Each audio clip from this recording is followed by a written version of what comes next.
Welcome है आप सभी का आज के सेशन में। और आप सभी को पता है कि दिल्ली डीएलएड एंट्रेंस एग्ज़ाम 2024 का रिजल्ट आ चुका है, यानी रैंक आ चुकी है आपकी, और आप सभी ने उसको बहुत अच्छे से चेक कर लिया है। लेकिन अब हमें उसके आगे क्या करना है, इस वीडियो में आपको पूरी जानकारी मिलने वाली है। थोड़ा सा वीडियो मेरा हमेशा बड़ा रहता है, लेकिन मैंने आपको हमेशा बोल रहा है जो भी मिलेगा ऑथेंटिक इन्फॉर्मेशन मिलेगी और कंप्लीट इन्फॉर्मेशन मिलेगी।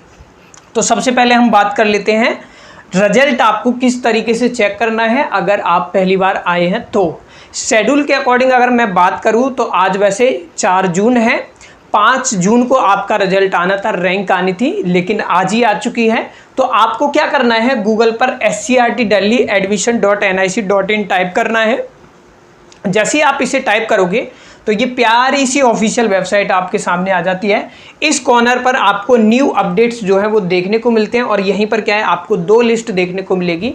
एक रैंक लिस्ट देखने को मिलेगी दिल्ली डीएलएड की, और एक देखने को मिलेगी DPSC की। तो डीएलएड का जिन्होंने एंट्रेंस एग्जाम सभी ने दिया है, तो जिन्होंने डीएलएड का दिया है तो वो डीएलएड वाली PDF आपको डाउनलोड कर दिया है। उसमें आपको अपना रजिस्ट्रेशन नंबर यानी कि जो एप्लीकेशन फॉर्म आपने फिल करा था उसको आपको एंटर करना है। जैसे ही आप उसको एंटर करोगे तो आपका नाम आ जाएगा, ठीक है, आप कौन सी कैटेगरी से, सारी चीज़ आ जाएगी, आप उसके सामने आपकी रैंक लिखी होगी। देन अगर आपने DPSC के लिए भी अप्लाई किया है तो सेम प्रोसेस आपको अपनाना है। DPSC की लिस्ट डाउनलोड कर लेनी है, उसमें आपको अपना एप्लीकेशन नंबर डालना है और आप अपनी रैंक चेक कर सकते हैं। रैंक चेक करने के बाद मैंने आपको बताया कि व्हाट्सएप नंबर है 9136665422, आप उस पर व्हाट्सअप कर सकते हैं और अपना रिजल्ट हमें बता सकते हैं। अगर मैं इस बार के टॉपर की बात करूं तो सबसे पहले देख लेना है, अभी मतलब वैसे रिजल्ट आ रहे हैं तो यहाँ पर अभी तक मैं बात करूं वैसे जनरल रैंक में इस बार जो हमारे कोर्सेज से है, मैं वैसे कोर्स की बात नहीं कहूँगा, खुद क्रेडिट नहीं लेना चाहूँगा, बच्चे की खुद की मेहनत है। तो यहाँ पर देखें तो इस बार जो है हमारे पेड बैच की अगर हम बात करें तो इसका रैंक जो है वो 140 इस बार का अभी तक का टॉपर है जब मैं ये वीडियो बना रहा हूँ। उसके बाद 268 टॉपर है, और उसके बाद जो है 337 जो है वो टॉपर है। उसके बाद तो 600 700 पता नहीं कितनी रैंक है आपकी आई हुई है जिनके 1000 के अंडर में है, ठीक है। तो अब आगे क्या करना है, दूसरे सवाल पर आते हैं। ये तो रैंक आपने चेक कर ली, अब आगे क्या करना है, तो उसके लिए क्या करना है, आपको इस ऑफिशियल वेबसाइट पे क्या है, आपको ये चीज डाउनलोड कर लेनी है। ये शेड्यूल आपको मिला हुआ है, ठीक है। तो इस शेड्यूल को अगर देखोगे आप तो देखो यहां पर आपको एक चीज नोटिस करनी है। आप सभी इस बात को जानते हो कि 30/5/2024 को क्या है, आपका एग्जाम हुआ था। अब एग्जाम होने के बाद आप सभी इस चीज को देख सकते हो कि 5/6/2024 को display of rank candidate as per the result of CBT tentatively यहां पर बताया हुआ था कि 5 तारीख को आएगा। अब मैं थोड़ा सा आपको और दिखा देता हूं कि जब मैं ये वीडियो बना रहा हूं तो आज आप देख सकते हो ये पुराना ही है, क्योंकि यहाँ पर ये पुरानी डेट अपडेटेड नहीं हुई है, लेकिन मैं आपको ट्रू बता रहा हूँ कि आज जो मैं आपको डेट दिखाना चाह रहा था, सॉरी इसके लिए 4 जून हो चुकी है, क्योंकि इलेक्शन भी आपके आज रिजल्ट आने, यानी 5 आप देख सकते हो, वीडियो पब्लिश डेट देख सकते हो, कोई दिक्कत नहीं है उसमें।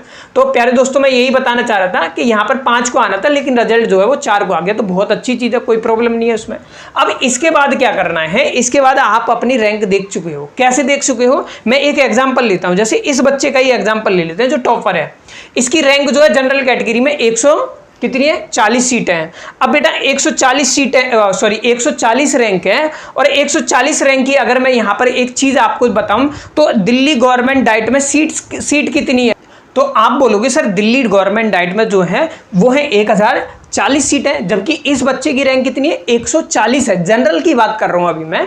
तो बेटा यहां पर क्या है, आपको प्रोस्पेक्टस में सीट दी गई है, तो मैंने पहले भी बताया था, इस पर पूरी डिटेल आपको दे रखी है वैसे, लेकिन मैं अब यहां पर बता रहा हूं आपको आगे क्या करना है। तो जनरल कैटेगरी में अगर हम बात करें, दिल्ली से ये बच्चा है, मतलब बच्ची है, जनरल कैटेगरी की अगर हम देखें तो सीट्स जो है वो है 463, और इसकी रैंक कितनी है, इसकी रैंक है 140, जो अभी तक का हमारा, मतलब मैं टॉपर भी वैसे इसलिए बोल रहा हूं क्योंकि अभी काफी बच्चों के रिजल्ट आएंगे व्हाट्सएप पे, अभी मैंने देखे भी नहीं है, 140 है, ठीक है।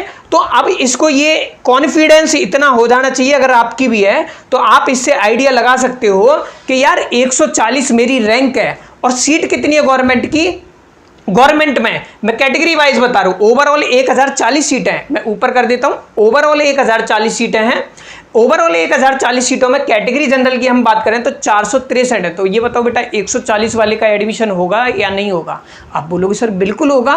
तो अब यहाँ पर आपको अगला स्टेप क्या करना है, जैसे इस बच्चे की 140 है तो अगला स्टेप जो आपको करना है वो आपको ये करना है कि आपने जो चॉइस आपने प्रेफरेंसेस फिल की हुई है तो यहाँ पर आपको चांसेस है, कल ही चेक कर लेना, वैसे 6 तारीख है जब आगे चल रहा है तो या 7 को चेक कर लेना, वैसे इसमें तो 8 से 9 का टाइम दिया हुआ है 2 दिन का। तो यहाँ पर ये बताया हुआ है 8 और 9 तारीख को आप क्या कर सकते हो, आपने जो चॉइस और प्रेफरेंसेस फिल की है, क्या आपने चॉइस या क्या कहा है, आपने इंस्टीट्यूट जो फिल किए हुए हैं कि मेरे को यार गवर्नमेंट नंबर 1 पे क्या चाहिए, मेरे को डाइट राजेंद्र नगर चाहिए, सेकंड नंबर पर ये चाहिए, किसी ने प्राइवेट भर दिया, किसी ने गवर्नमेंट भी भर दिया दोनों, या किसी ने नहीं भी भर पाई है, तो एडिट का ऑप्शन का यहाँ पर एज पर द जो है क्या कर सकते हो आप 2 दिन एडिट कर सकते हो। जैसे मैं इस बच्चे का ही अगेन एग्जांपल इसलिए ले रहा हूँ, मान लीजिए इसकी 140 रैंक है, इसे नहीं पता था पेपर देने से पहले कि मेरी रैंक 140 आएगी, नहीं पता था ना, मान के चल रहे हैं हम।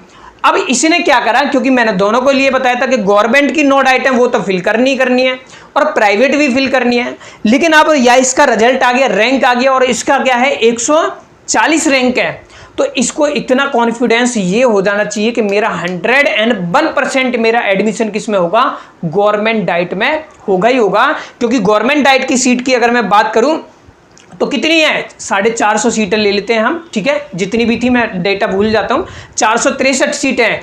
463 सीट की अगर मैं बात करूं 140 वाले का हो जाएगा, तो इसे क्या करनी है, अपनी प्रेफरेंसेस सबसे पहले तो जो गवर्नमेंट डाइट इस बच्चे को जैसे मान लीजिए इसकी पसंद है वो फिल करनी है, प्लस में गवर्नमेंट डाइट ही इसको फिल करनी चाहिए, बाकी जो प्राइवेट की फिल कर रखी हो उसको डिलीट कर देना चाहिए, ठीक है। तो इस तरीके से क्या है एडिट कर सकते हैं। अब वहीं पर हम बात कर लेते हैं दूसरे बच्चे की, जैसे और भी बच्चा था दूसरा, आई थिंक क्या था, दूसरे की ले लेते हैं। इसकी रैंक है 268, मैं कैटेगरी ध्यान नहीं दिया, इसकी रैंक है 268, तो इसे भी अगर कैटेगरी से तो भी इसको कॉन्फिडेंस होना चाहिए कि यार मेरा तो एडमिशन जो है वो क्या है इजीली हो जाएगा, होगा या नहीं होगा, इजीली हो जाएगा। तो यार इसको तो कॉन्फिडेंस होना चाहिए 463 सीटें इजीली मेरा एडमिशन हो जाएगा। तो यहां पर अब अगला स्टेप जो अभी आपको करना है प्यारे दोस्तों, आप इस वीडियो को देख रहे हो, रैंक देखकर आप अपनी रैंक के अकॉर्डिंग क्या करना है, आपको अपनी चॉइस क्या करनी है, अपनी चॉइस को क्या करना है, एडिट करना है। अब एडिट ये तो मैंने एक बच्चे का एग्जांपल लिया, लेकिन कुछ बच्चे ऐसे होंगे जो क्या है जिनकी रैंक बहुत ज़्यादा है, उनको क्या करना है, तो उनको क्या करना है बेटा, आप सभी को आपने गवर्नमेंट डाइट तो फिल करनी ही करनी है। एक एग्जांपल ले लेता हूँ मैं यहाँ पर, मान लीजिए मेरा ही एक स्टूडेंट है, मान लेते हैं, मतलब ठीक है, ऐसा क्या है कोई ना कोई तो होगा आप में से, मान लीजिए एक बच्चा है जिसकी रैंक क्या है, मान लीजिए 6000 है, ठीक है, और मान लेते हैं जनरल कैटेगरी है यार इसकी, ठीक है। अब उसने जब फॉर्म फिल करा था नहीं पता था कितनी कट ऑफ आए, मतलब रैंक आएगी मेरी, जब उसने आज रैंक चेक करी तो रैंक आई 6000, लेकिन उसने देखा कि उस समय तो मैंने गवर्नमेंट डाइट ही फिल की थी, लेकिन अब क्या है मेरा मन कर रहा है रैंक देखकर तो मैं प्राइवेट में भी एडमिशन ले सकता हूँ, तो उसको एडिट कर कर और अपनी क्या है गवर्नमेंट डाइट तो फिल करनी है, रैंक ज़्यादा है आपकी, तो इसके साथ साथ आपको क्या करना है प्राइवेट डाइट को भी और ऐड कर लेना है, ताकि गवर्नमेंट में एडमिशन ना हुआ तो एटलीस्ट प्राइवेट में तो हो जाए।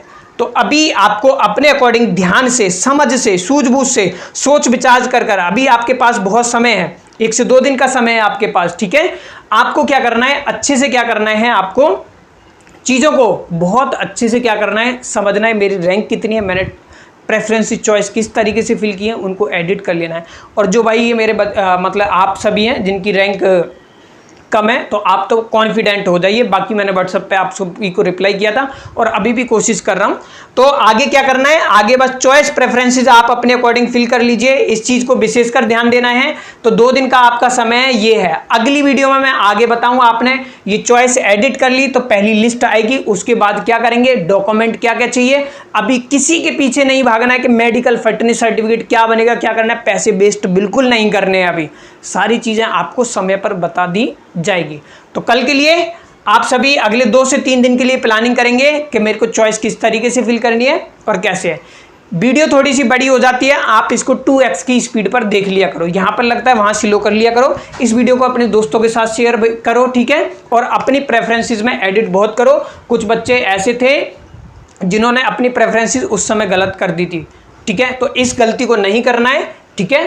और लॉक अनलॉक का विशेष करके ध्यान देना है, ये मैंने पहले भी बताया था।